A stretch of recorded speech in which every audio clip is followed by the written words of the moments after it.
Start living in a new world. I personally feel that your relationship with your healthcare provider, whether it's a doctor or a doctor of Chinese medicine or whoever it is, that relationship is as fundamental to the healing process as whatever the prescription is, whatever the prescribed treatment is. And also, I just wanted to add, going back to the whole idea of disease, if we break that word down, it's dis-ease in the body, and that is something that we treat as massage therapists, and just bringing the body into a greater state of ease.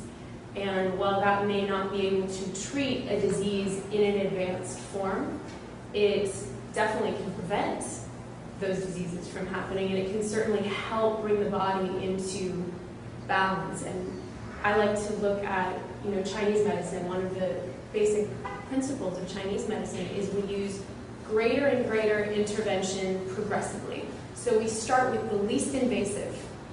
So the least invasive might be just hands-on healing, just placing hands on the body and breathing and bringing that body into a state of relaxation so perhaps the patient can balance themselves.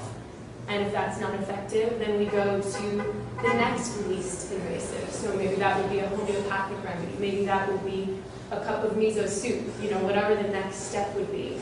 And then taking it from there progressively, and then maybe something as invasive as a surgery would be necessary for this particular condition. But you don't start out with the hammer, as you put it. You start out with the least invasive, and then check in with the body and see how the body responds.